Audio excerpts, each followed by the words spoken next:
प्यारे भक्तों, हम आज आपको महादेव के रुद्र रूप वीरभद्र के एक ऐसे शक्तिशाली और सिद्ध मंत्र के बारे में बताएंगे। अगर आप इस मंत्र का पूरा 108 बार श्रवण या जाप कर लेते हैं तो यकीन मानिए आपके दुश्मन की जीवन काल से सदा सदा के लिए छुट्टी हो जाएगी। क्योंकि वीरभद्र बहुत ही विकराल रूप है जो महादेव ने उसे वक्त लिया था। जब माता सती ने राजा दक्ष की सभा में आत्मदाह कर लिया था तो महादेव ने प्रजापति दक्ष का अंत करने के लिए वीरभद्र को ही प्रकट किया था और वीरभद्र ने प्रजापति दक्ष का सर धड़ से अलग कर दिया था।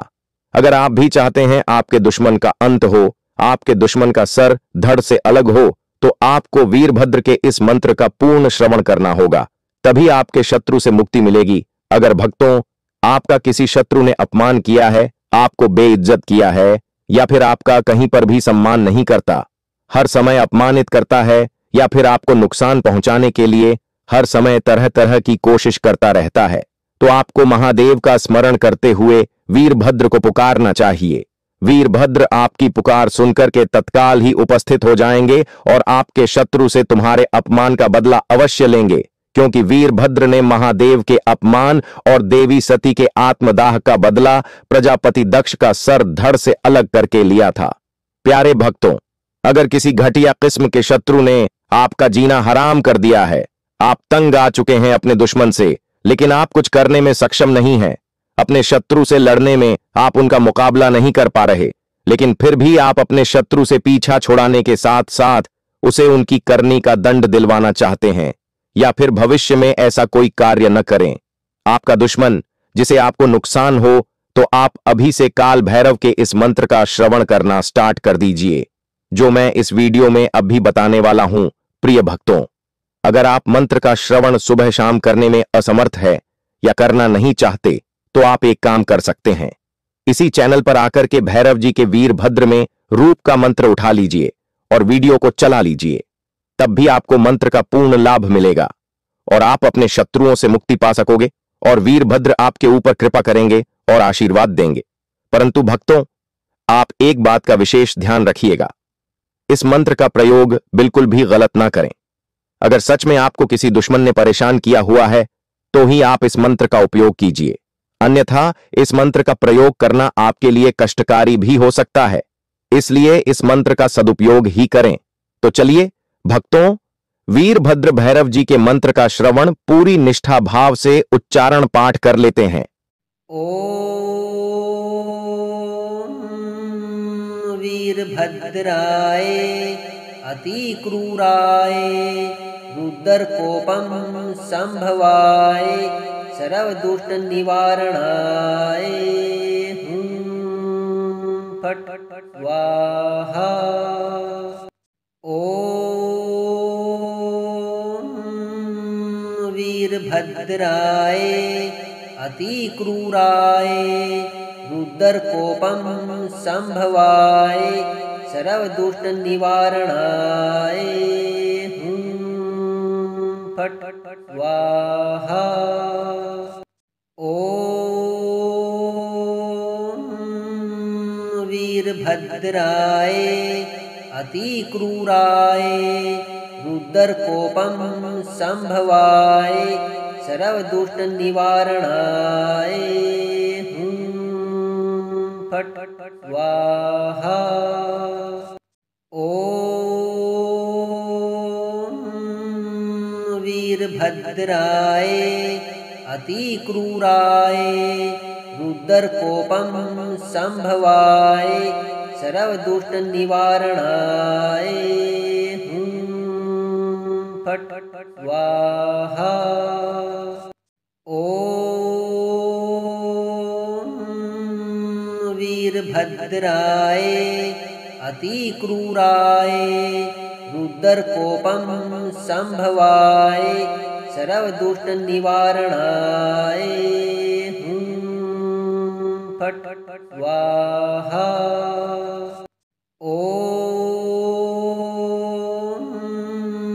वीरभद्राय अति क्रूराय रुद्रकोपम संभवाय सर्वदुष्ट निवारणाय फट स्वाहा।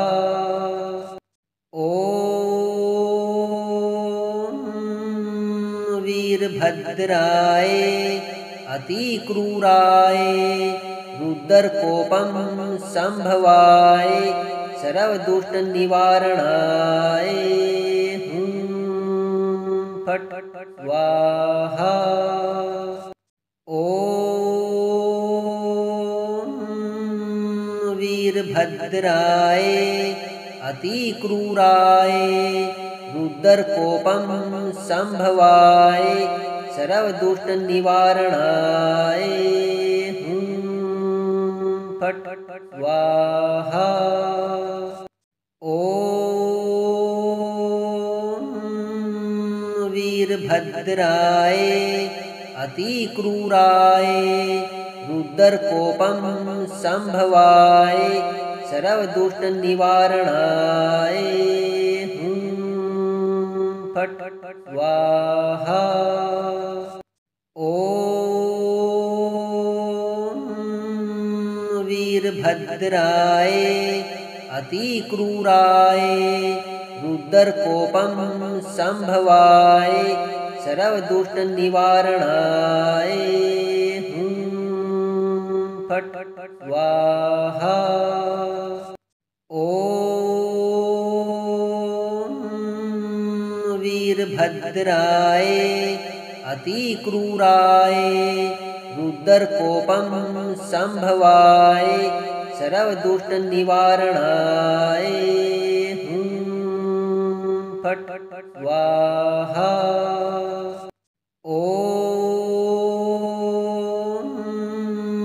वीरभद्राय अतिक्रूराय रुद्रकोपं संभवाय सर्वदुष्टनिवारणाय हुं फट् स्वाहा।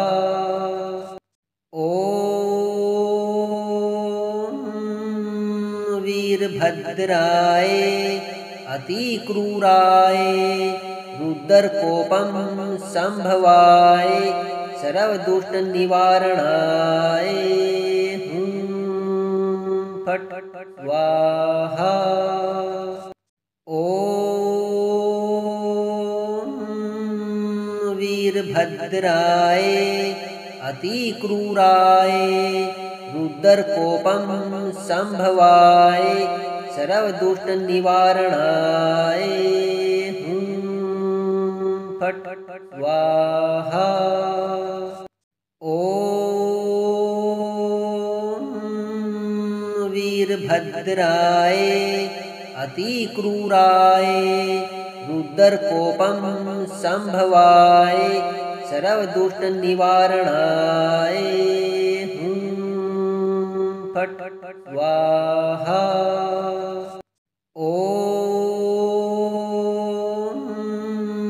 वीरभद्राय अतिक्रूराय रुद्रकोपं संभवाय सर्वदुष्टनिवारणाय हुं फट् स्वाहा।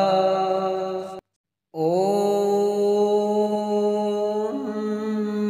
वीरभद्राय अतिक्रूराय रुद्रकोपं संभवाय सर्वदुष्टनिवारणाय हुं फट् स्वाहा। ॐ वीरभद्राय अतिक्रूराय रुद्रकोपं संभवाय सर्वदुष्टनिवारणाय हुं फट् स्वाहा। ॐ वीरभद्राय अतिक्रूराय रुद्रकोपं संभवाय सर्वदुष्टनिवारणाय हुं फट् स्वाहा। ॐ वीरभद्राय अतिक्रूराय रुद्रकोपं संभवाय सर्वदुष्टनिवारणाय हुं फट् स्वाहा। ॐ वीरभद्राय अतिक्रूराय रुद्रकोपं संभवाय सर्वदुष्टनिवारणाय हुं फट् स्वाहा। ॐ वीरभद्राय अतिक्रूराय रुद्रकोपं संभवाय सर्वदुष्टनिवारणाय हुं फट् स्वाहा। ॐ वीरभद्राय अतिक्रूराय रुद्रकोपं संभवाय सर्वदुष्टनिवारणाय हुं फट् स्वाहा। ॐ वीरभद्राय अतिक्रूराय रुद्रकोपं संभवाय सर्वदुष्टनिवारणाय हुं फट् स्वाहा। ॐ वीरभद्राय अतिक्रूराय रुद्रकोपं संभवाय सर्वदुष्टनिवारणाय हुं फट् स्वाहा। ॐ वीरभद्राय अतिक्रूराय रुद्रकोपं संभवाय सर्वदुष्टनिवारणाय हुं फट् स्वाहा। ॐ वीरभद्राय अतिक्रूराय रुद्रकोपं संभवाय सर्वदुष्टनिवारणाय हुं फट् स्वाहा। ॐ वीरभद्राय अतिक्रूराय रुद्रकोपं संभवाय सर्वदुष्टनिवारणाय हुं फट् स्वाहा। ॐ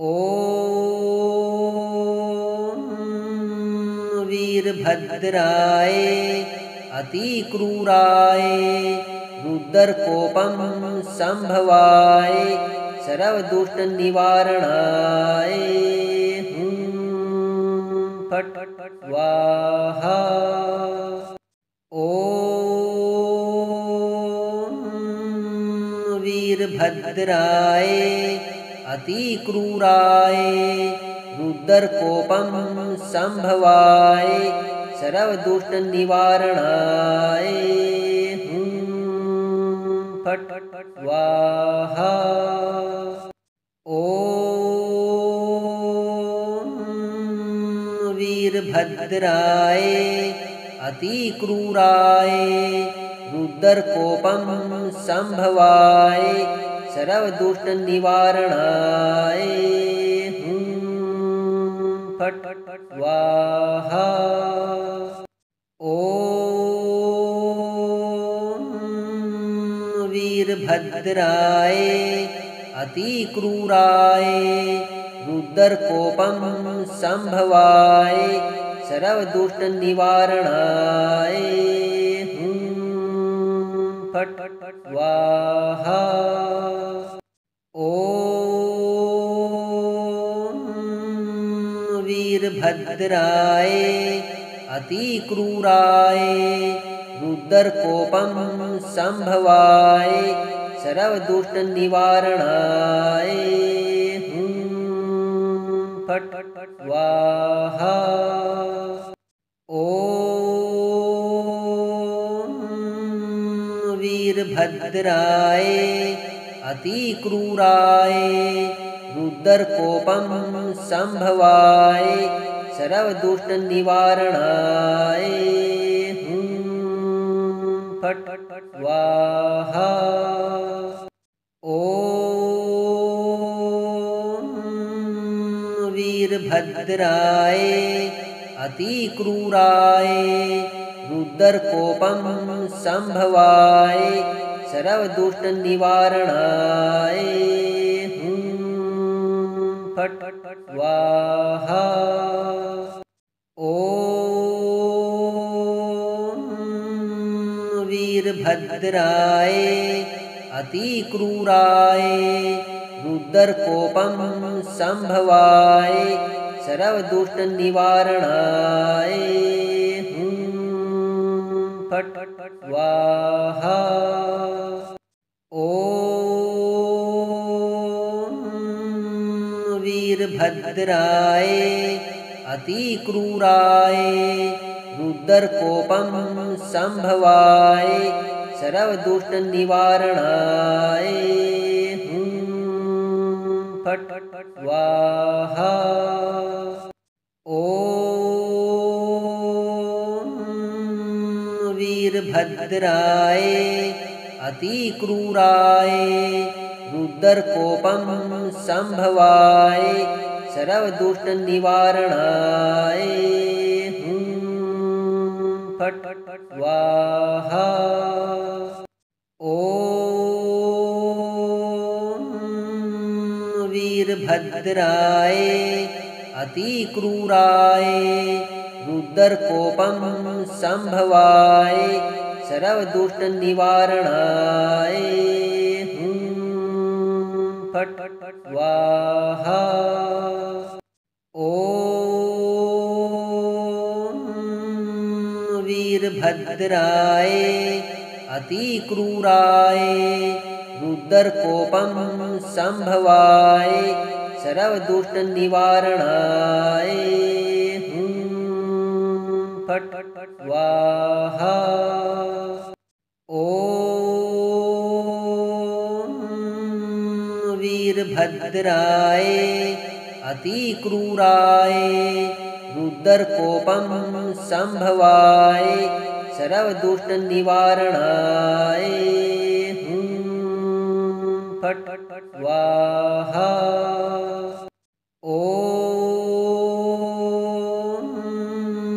वीरभद्राय अतिक्रूराय रुद्रकोपं संभवाय सर्वदुष्टनिवारणाय हुं फट् स्वाहा।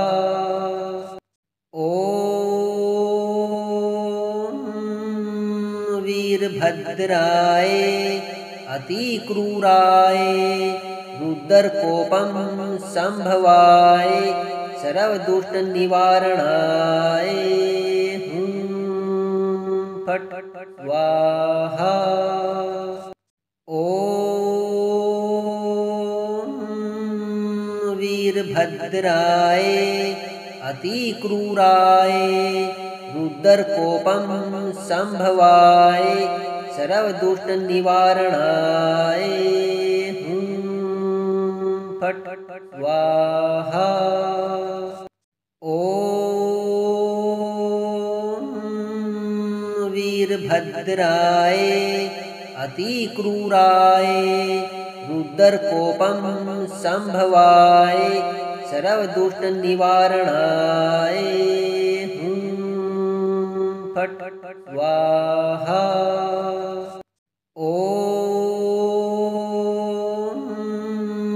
वीरभद्राय अतिक्रूराय रुद्रकोपं संभवाय सर्वदुष्टनिवारणाय हुं फट् स्वाहा।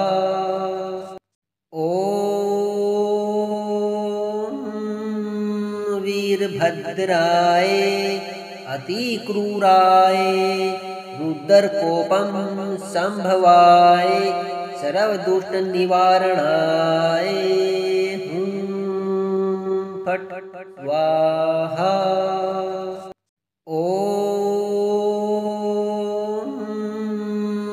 वीरभद्राय अतिक्रूराय रुद्रकोपं संभवाय सर्वदुष्टनिवारणाय